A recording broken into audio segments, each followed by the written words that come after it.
For the better part of my childhood, up to my 20s, which is now, there have been many twists and turns. Very few things have remained the same, and that's the case for most of us. There's one big exception. After a long day away from home, I'll take some time, sit at my desk, and watch a couple of videos. Hello everybody, my name is Mark. Salam alaikum, alaikum.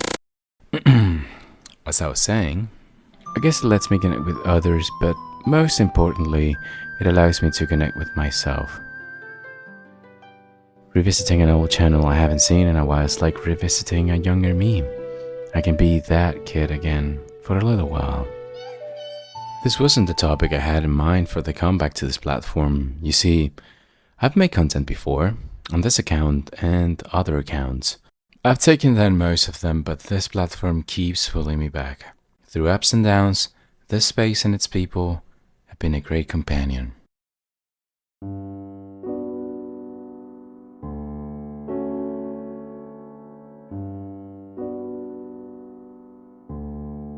Perhaps you've seen this video already. If not, well, the man you see here is Pope Leo XIII. Born in 1810, he was 2 when Napoleon invaded Russia, 14 when Beethoven premiered his Ninth Symphony, and about 50 when the American Civil War began. A little over 10 years after this video was taken, Ronald Reagan was born, and Walt Disney was 10 by then.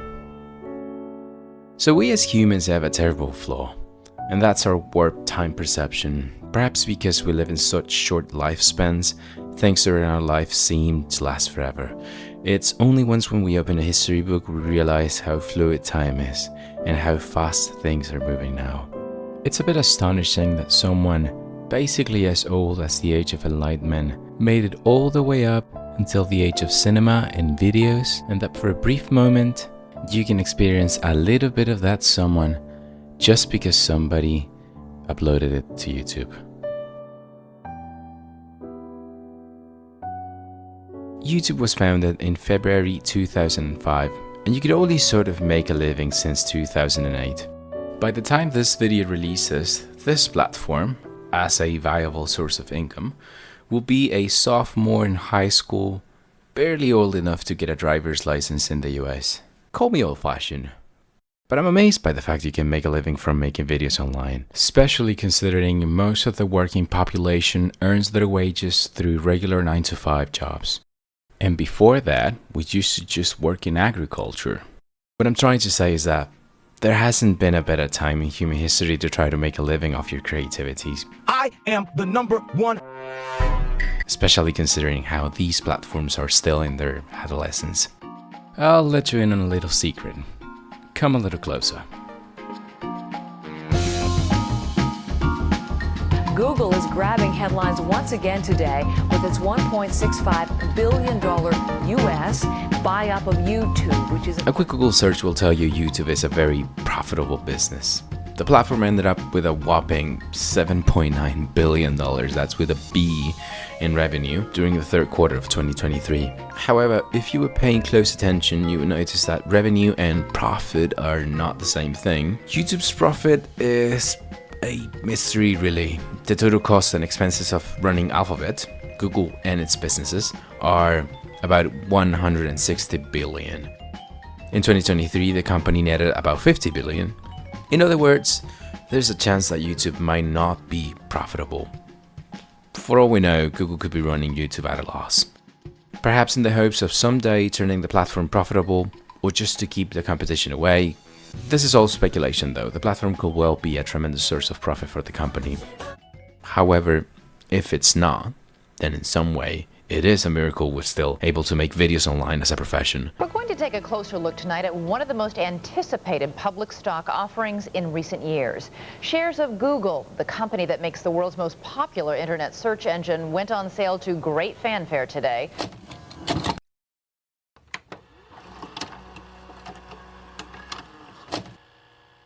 This is my dream job and I have a lot of fun doing it. I know I'm incredibly lucky. This thing that we're doing here, this is a dream job. No question boring. about it. I Like, we have the cannot dream job, forget right? that. Making YouTube videos is what I signed up to do because I want to do it. For me to go into other Nerdfighters, businesses. I think that we are all so lucky to be in new media where we don't have to take things so seriously. And the last thing that I want, honestly, is for this to become serious business. If this is so great, then why does it feel like everybody's quitting making videos online?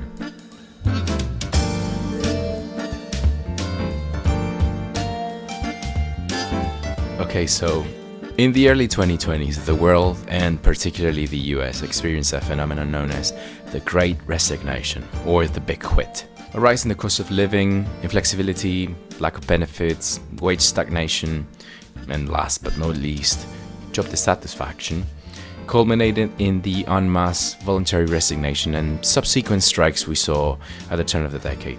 It would be unfair to compare this Great Resignation with what this platform is experiencing now. When established creators quit, we must take into account that they might have enough money saved up to retire, along with maintaining other functions within the creative workspace.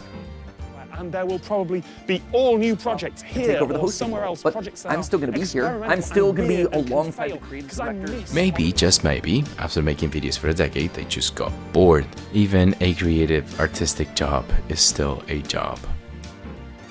To call this a great resignation would also be an exaggeration. This is probably just a small dent in the graph. After all, the numbers of accounts with more than 1 million subscribers is probably close to 30,000.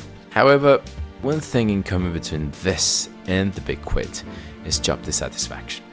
Especially if we think money is not an issue. Perhaps a collection of all the problems workers face and the one that's pushing established creators into other roles. And no company is forever free from its effects. Believing this to be only an isolated incident can prove to be a costly mistake. YouTube, your demonetization system is unfathomably bad.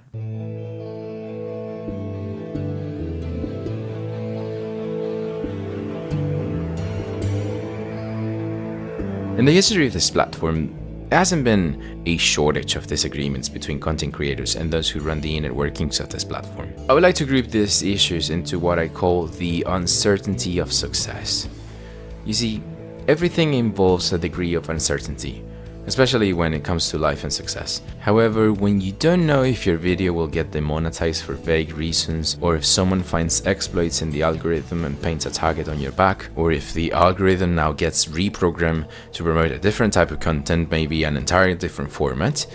In other words, when the rules of the game constantly and rapidly change, then content creators are left exhausted and demoralized for future projects. The uncertainty factor gets blown out of proportion. This is what constitutes the most prevalent source of malaise within the YouTube content community. It usually keeps happening behind the scenes, and we, the audience, remain blissfully unaware. Okay, so remember when I said, and no company is forever free from its effects. Believing this to be only an isolated incident can prove to be a costly mistake. What I meant by that is, all companies can decide to make or not make undesirable environments to work in, but the biggest issue of all goes beyond a specific platform. If you follow anyone online, you surely know you have to have a thick skin. The comments on how you look, how you sound like, getting stalked, these are all terrible externalities of becoming a public figure of sorts.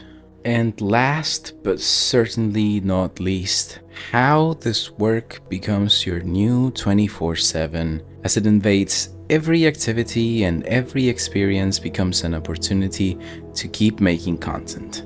Then there's just no time to live your life, which I believe is the hardest puzzle to solve, perhaps inherent to all creative endeavors.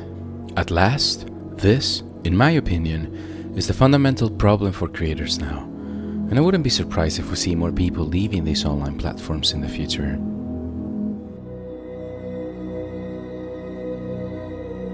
So, if it's so hard, then just don't do it, right?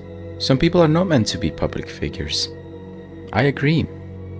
But let me propose a different outlook on this. You shouldn't need to become a public figure to live off doing the things you like to do. In the past, creating stuff has never been about becoming famous. It's a way of expressing ourselves. Perhaps the most human way of expressing ourselves.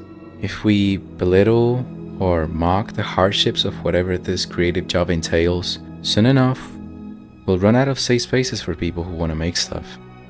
Doesn't matter who you are. Everyone has to be respectful and everyone has to be, a human being. Take a look at what you see around you. All of these things we see around us have been either built or affected by humanity, for better or worse. In my humble opinion, out of all the crappy things of the 21st century, these creative spaces are one of the few good ones. I'm afraid, without them, we're removing ourselves, especially those without the resources to make art, from the creative heritage we can leave on this earth. These tools, if used wisely, allow us to gather like-minded people. And that's pretty much all there is to say.